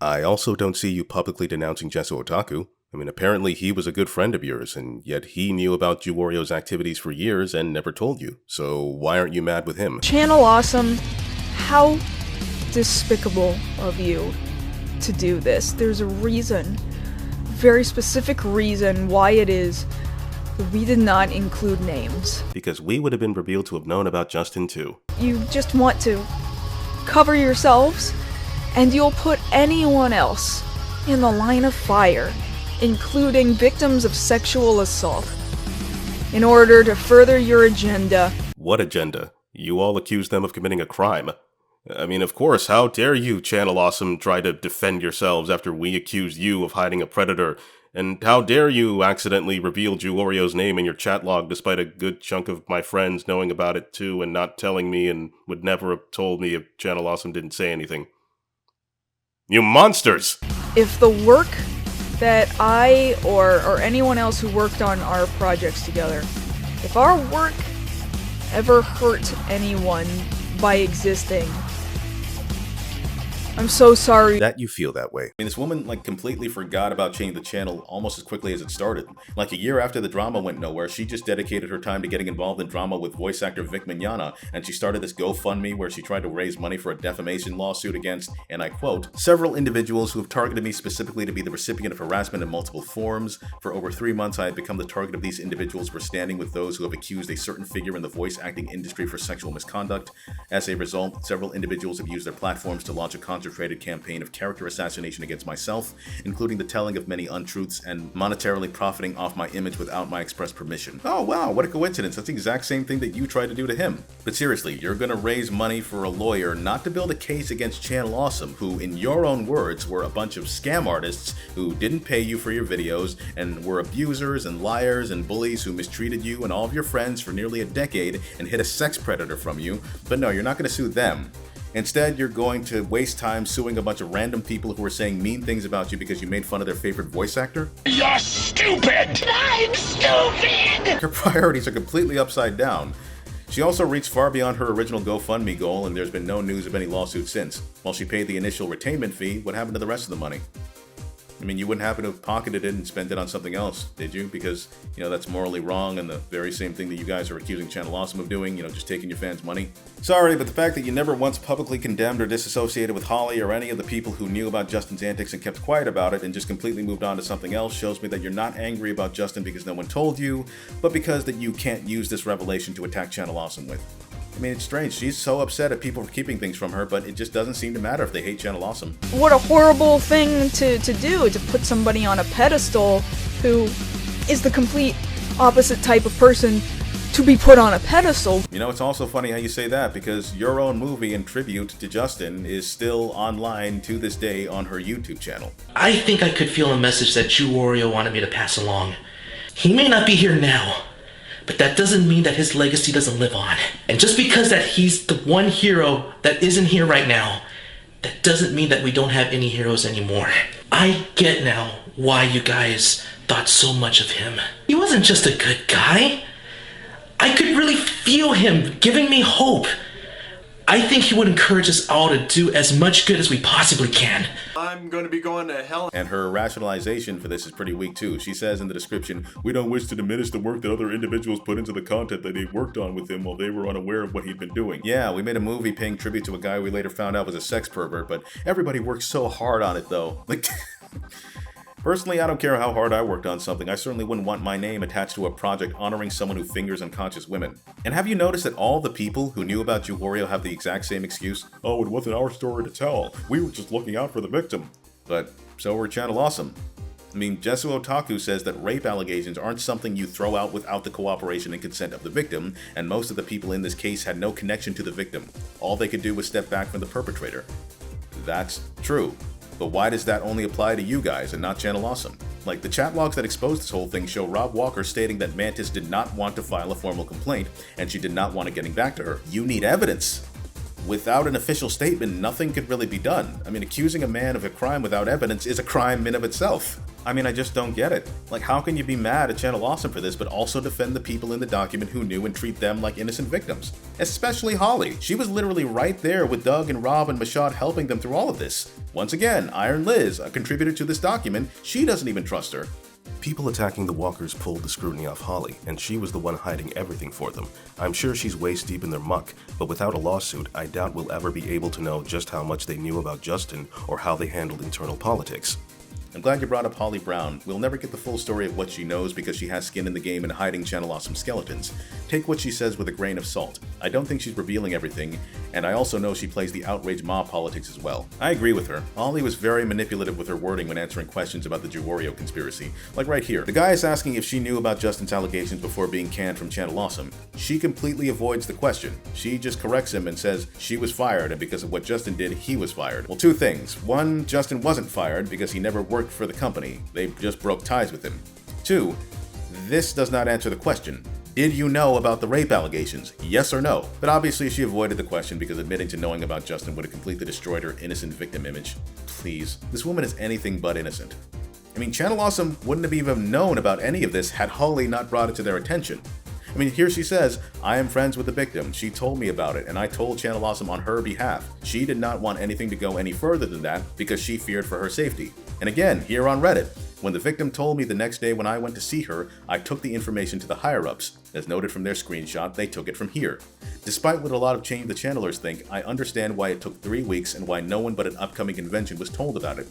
They wanted to speak to a lawyer, and the victim was the one that decided to let the upcoming convention know. She did not want anyone else to know, and based on the hardship she's endured with people outing her and attacking her, feeling they deserve to know all the details, I don't blame her for not wanting anyone else to be told about it. So yeah, sorry, but this whole story of Channel Awesome knowing about Justin for over a year and not doing anything about it and protecting him, it's all crap. It's all demonstrably false. When they were notified of a producer affiliated with them doing questionable acts, they hired a lawyer and acted on the information immediately. It was Change the Channel who came along and confused things by bringing up a completely useless story about a legally adult woman having consensual sex with an adult man and tries to shame the company for not acting despite there being nothing to act on. The only reason they said nothing about the Jane Doe in the document is because they probably didn't know about that. And even if they did, there was nothing they could do for that woman at all. Nothing illegal happened to her. She put herself in that situation, and they had no responsibility towards her. And nobody came to them to report anything, so there was nothing to do. Another thing that Holly says about the situation is that Channel Awesome had a lawyer involved in the Justin situation and also followed the wishes of the victim. As for adding the other person's experience with Justin to the document, that was something that there were discussions about amongst the producers with concerns that the inclusion was going to take away from the purpose of the document. Yeah, you're right, it did. Because if you added it, it would have exposed you guys as total hypocrites. They kept the MagFest victim story away from the document because Holly's name is literally right there front and center in the chat that exposed JewWario, and she knew everything that he did. And if it got out that one of the biggest ringleaders of Change the Channel was revealed to have a part in the handling of JewWario, the movement would be useless. The ex-producers would be the very same thing that they'd be fighting against. But guys, you can't have it both ways. It's one or the other. You can't be angry at Channel Awesome for knowing about Justin and staying quiet about it, but then give Holly and everybody else in the document who knew a free pass. If you hate Channel Awesome because they're not funny and make bad reviews and Mike Machado is a jerk, go right ahead, but to hold it to this insane moral standard while also ignoring the actions of the producers who literally did the same thing just because you personally dislike Channel Awesome is intellectually dishonest and it's wrong. I mean, it's hypocrisy. Also, in a document where you're trying to scold Channel Awesome for knowing about Justin and not telling anyone and criticizing management for covering up this sexual predator for a year, you also include a story of Dr. Gonzo angry that he couldn't hold a memorial for him in the exact same document. These are the stupidest people. But no, Mike Machado and Doug and Rob, they're the incompetent ones. Oh my god. I mean, if you're also morally superior to Channel Awesome, how come none of you guys ever said anything or brought this up to the cops? Yeah, because it wasn't our story to tell. Well, it wasn't Channel Awesome's either, but you're still mad at them? Guys, it's either okay to talk about Justin or it's not. Pick one. We gotta stop acting like anybody in this document has any moral authority over anyone. By your standards, you're all guilty. Hey, fun fact about the Dr. Gonzo story. A few months ago, I actually reached out to Dr. Gonzo on Twitter and asked him about the legitimacy of the claim that he made about JewWario's memorial. And I didn't think anything would come of it. I thought he would just ignore me. But lo and behold, he actually did respond. Basically sticking to the same story that he told in the document. And that kind of threw me off, because in the video I did about his segment of the document, I thought that he was making it all up. I thought he was lying. I thought he would just be like, yeah, none of that was true. I didn't care about JewWario. I just hated Machado. But it's been years since he's been affiliated with Channel Awesome, and he doesn't really have much of a reason to lie about this at this point. However, it still leaves a bunch of unanswered questions like, why did he want to do a wake for someone he barely knew? Why didn't he just do the wake himself anyway after Machado shot it down if it meant that much to him? Is the email from Cinematic Venom legitimate? Like, he's clearly not telling us everything, but I chose not to bother the guy and just left it at that. At least he's doing better mentally and doesn't sound like he wants to go postal on a high school, so good for him. Another criticism of the situation is Doug Walker making a tribute video to JewWario after his passing, despite knowing about his extracurricular activities. On January 23rd, 2014, former Channel Awesome producer Justin Carmichael committed suicide. Anyone who knew Justin knew this didn't seem in character with him. It simply didn't make sense to us, because the Justin that we came across and we remembered was always positive. He was always upbeat. He was always talkative. This is a collection of, certainly not all, but many times that he has gone out of his way to make us feel better, to entertain, to make us laugh. Given what I know now personally, if I was in Channel Awesome's shoes, I probably wouldn't have made a tribute video. I'd have just made a post saying, JewWario's dead, our condolences go out to his family. But, I don't know, it's easy to say what you would have done in a crisis long after the crisis was over. I mean, Channel Awesome was kind of put in a no-win situation here. They couldn't go public with what he did since the victim didn't want to go to the cops, and it would look even worse if they did so after he just killed himself and he was still loved by everybody. Maybe they thought it would be suspicious that they'd be silent about a producer that worked with them for years and was universally loved by the community killing himself, but yeah, they probably shouldn't have made that video. But again, if we're gonna be mad at Doug for this, then we also have to have that same ire towards Holly. So Holly did the same thing. She probably memorialized Justin the most out of anyone. Holly helped arrange Justin's official memorial service at Con Bravo back in 2014. I need to offer sincere thanks specifically to the help from some of my co-staffers that in the last minute helped make sure that this got put together and went off without a hitch.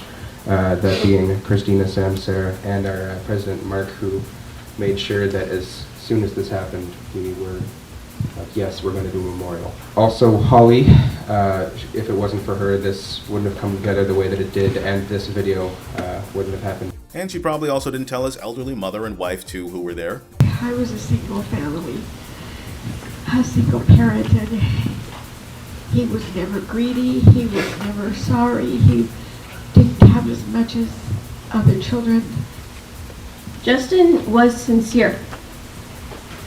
If you were a fan, you were more than a fan, you were a friend. You were one of the best people in the whole wide world. And every word of encouragement was 100% sincere. Even Linkara was there, giving a eulogy about how much of a great person and a great friend he was to him. That's always what I'm going to always remember about Justin. Just the smile and how encouraging he was to everyone around him. And I'm gonna miss him.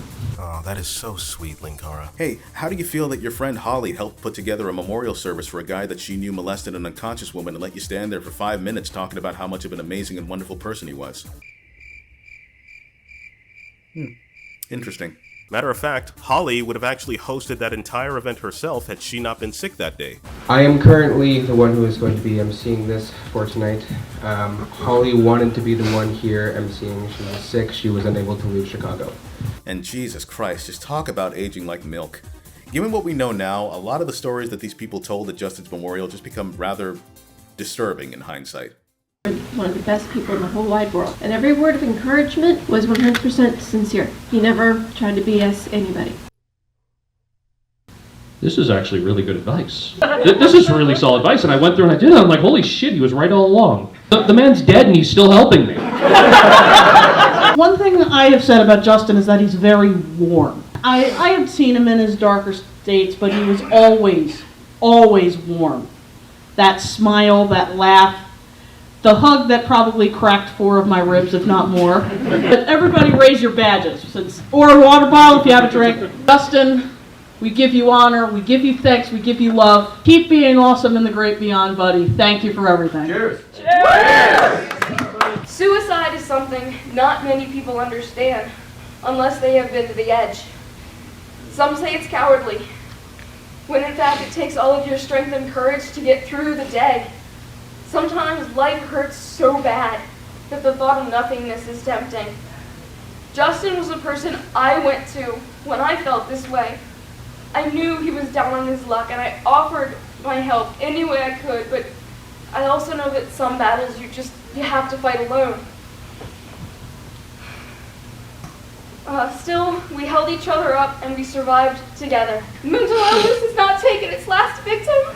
But thanks in several parts to Justin, the next victim will not be me!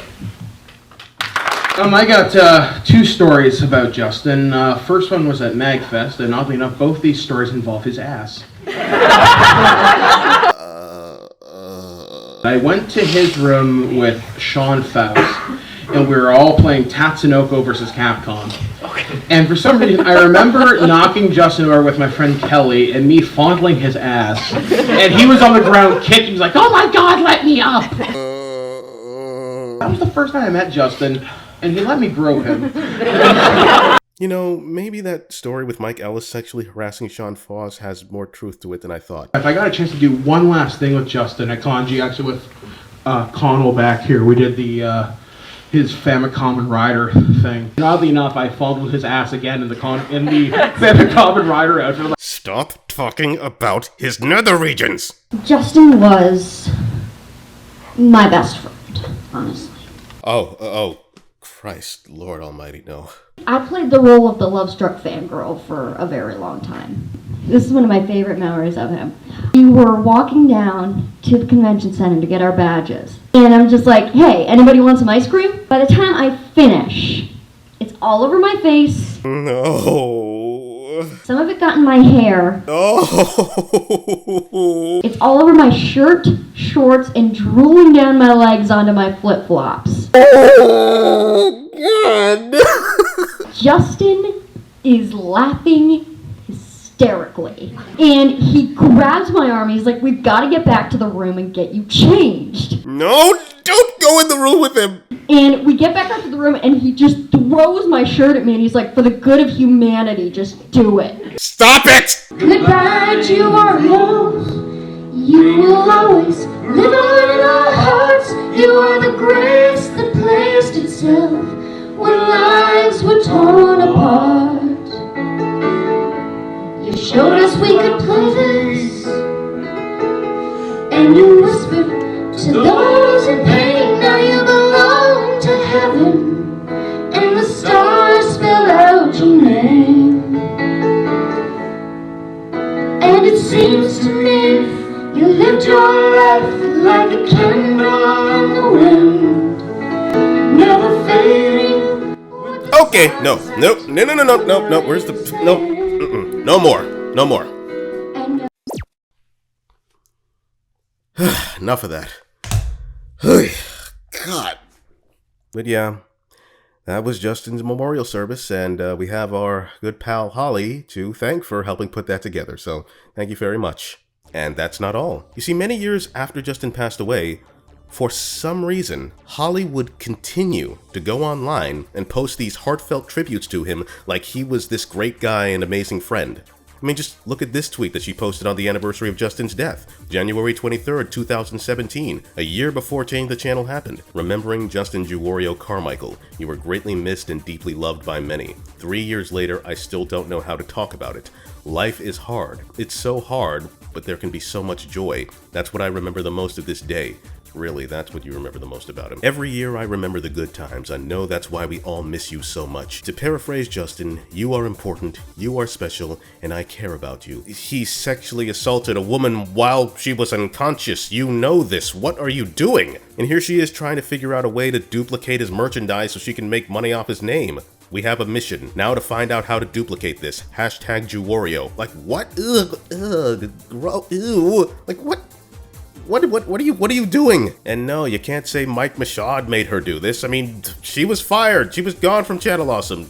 I mean, for God's sake, at least with Channel Awesome, they just made one video and never talked about the guy again. This woman literally kept using Justin's name in heartfelt tribute posts and canonizing him and martyring him years after his death, all the while knowing what he did to this victim. Is she insane? But what really grosses me out about Holly, what really, well, and truly disturbs me about this woman is this.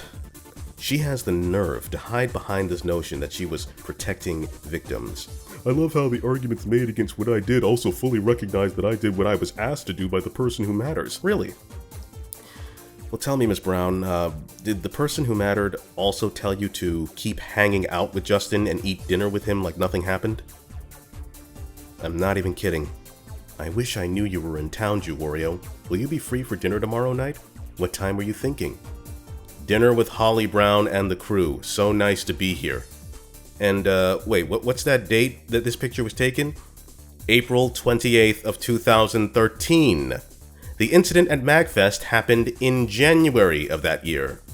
And Justin was removed from the site in February of that year. So that means that this woman knew what this man did, and helped cover it up, and then just smiled and took pictures and ate dinner with him like nothing happened.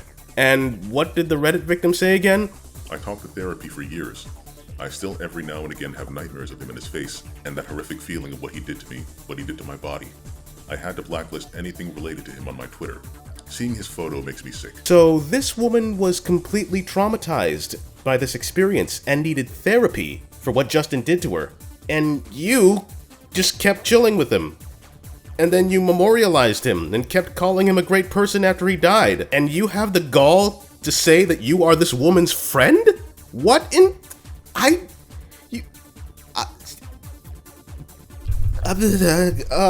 Ew, you are crazy. Like, what's wrong with you? What is... You people are mad. Like, what kind of friend does that? Oh, God. What a horrible thing to do, to put somebody on a pedestal who is the complete opposite type of person to be put on a pedestal. Hey, Kaylin, what was it you said? Or maybe I would have done the same thing more than 5 years ago if somebody had told me about Justin then. Okay. And, Allison, what did you have to say about Doug and Brad Jones about the whole JewWario thing? And then, I found out he knew about a sexual predator in the company and made a monetized video memorializing him after his death. I remember reading Brad's tribute on his site where he said that Justin was his brother and recalled all the good times they had. I'm assuming the victim he was protecting loved that because that is something someone says about someone they know as a sexual predator. Fascinating. How do you ladies feel that your friend Holly Brown literally did the same thing when she memorialized Justin? You people are full of shit. It's okay when Holly does it. I mean, she was fired after her surgery, so I guess that makes it okay to publicly mourn a man you knew has sexually assaulted someone. Jesus Christ, what are these people? Like, even years later, and after all this came out, she still used Justin's name to moralize and grandstand to other people about how strong they are. I feel so disgusted and depressed right now. I was going through suicidal depression when JewWario killed himself, but watching his video, You're Not Stupid, repeatedly helped save my life. I can relate because I hated myself and felt I was an idiot for horrible things I've done. Those words helped you, and that's what mattered, because they're true. Yeah, he couldn't control the monster inside him, and nothing can make up for that, but he did do good things like that stream. Yeah, I can understand and can only assume the guilt of the monster he was drove him to that depression. I know it's bad to idolize people, but he just seems so genuine.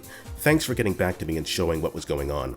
You idolized the man you knew, not the man he was. It's an important distinction to make. You disgust me. Honestly, how dare you? How can you preach to people? Like, you literally helped martyr the man that he thought he knew. You generated this image of him being a saint and a great person, all the while knowing what Justin did to these people. Like, Holly knew everything. And what did she do? She smiled and took pictures with him like nothing happened and kept using his name for clout after he died and helped canonize him just so she could sanctimoniously preach to people about how strong they were? Like, what? Lady, you have no right to act like some kind of moral paragon to someone who had depression. You have no right to call Cinematic Venom out for making risque jokes. You have no right to be mad at Channel Awesome for firing you or demand any apology from them. And you have no right calling yourself this victim's friend. What kind of friend are you? Oh sure, this woman was assaulted by a man while she was unconscious and she trusted me enough to talk to me about it. And then I smiled and ate dinner and kept hanging out with the same guy that sexually assaulted her like nothing happened. But she's still my friend. Like, what?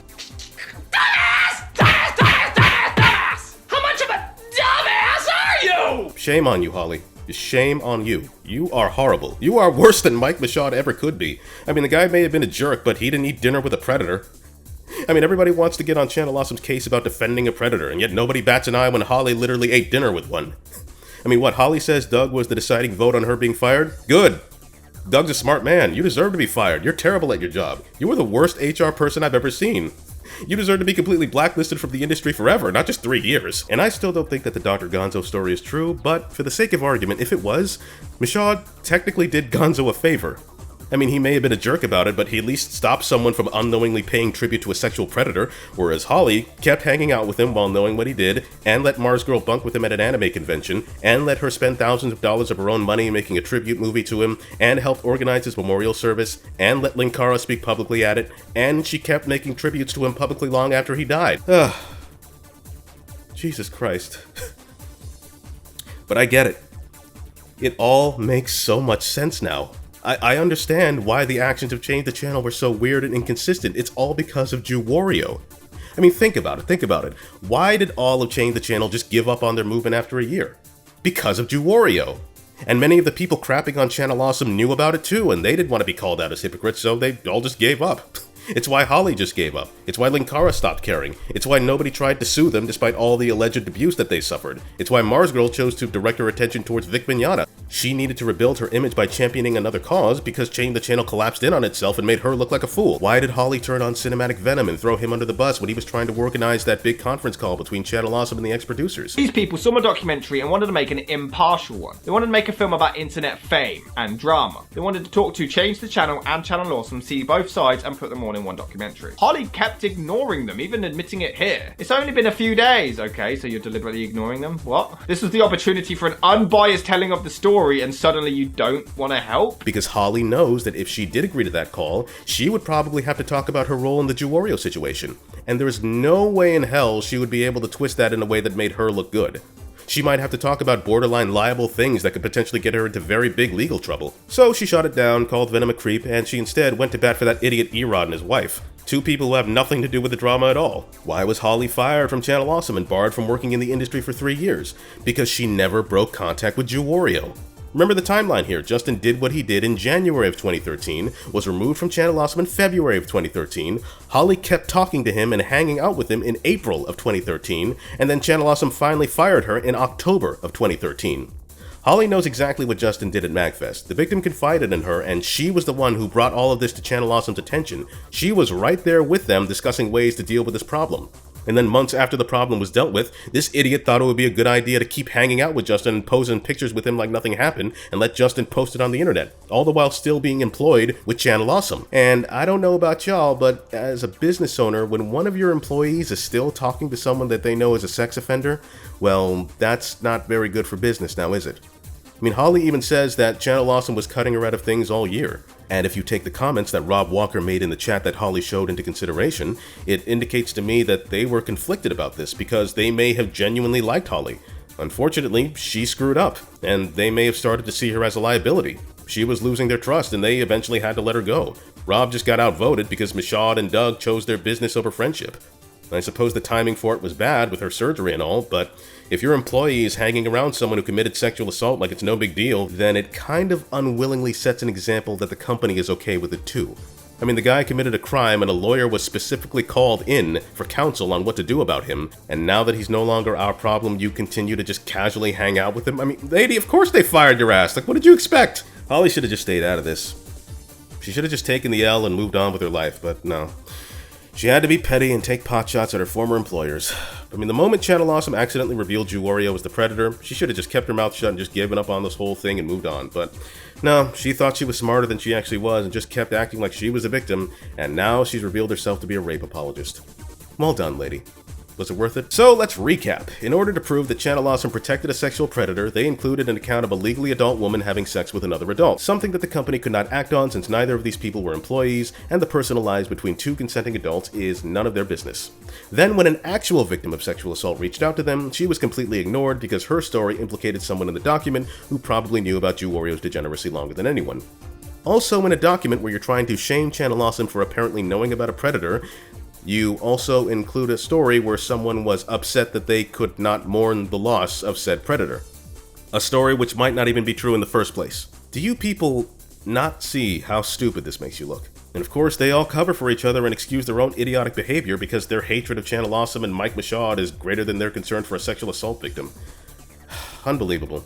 You know, you people are not any better than how you're trying to portray Channel Awesome at all. You're all fools. I mean, guys, was it worth it? I mean, all these friendships destroyed, all the good times you had, all the lies and anger and deception. What was it supposed to accomplish? Like, what was it all for? Because I still don't know what it was that this whole document or this whole movement was supposed to accomplish. You guys should be thanking God that Channel Awesome doesn't care about any of you and just moved on with their lives, because if you tried this crap with an actual reputable company, you guys would probably be sued for defamation of character. I mean, there's more evidence of the producers breaking the law than Channel Awesome. Like, you guys claim they left someone stuck to a wall and passed out, and that's not true. You claim they protected a predator, but they didn't. But one of your own probably did. One of the very same people who created this document. You guys recorded a call of Mike Michaud's voice without his consent. That's a crime in 12 states. You guys are guilty of everything that you accuse Channel Awesome of. I mean, Channel Awesome were poor communicators, sure, but even then, you guys don't have the right to get on their case for that either, because you were just as terrible at it. Like Chaos D1, he never informed the site that he'd be late with his uploads for a month due to his wife's medical emergencies. Fool Fantastic just told one person he was dealing with personal problems and then just disappeared from the site for months without following up with anyone. Allison Pregler refused to talk to Mashad when he tried to reach out to her about her mid-roll issue. Mars Girl just hid away and isolated herself from everybody because she was so scared of being sent a mean message. Y'all were part of the problem. I'm sorry. You're just as responsible for the site imploding as Channel Awesome was. And you know what's sad? I probably would have believed you guys, you know, if you made an effort to air this stuff out when it was actually happening in 2012, but no, you didn't. It clearly didn't mean that much to you people if you were willing to keep quiet about it for so long, and then now you want to talk about it. Now you were suddenly abused. Now you went through hell. Yeah, right. You were abused for a decade, and all you people did about it was write an angry letter. Well, hope it was worth it, guys. That's that. I'm done. That's all I gotta say about that.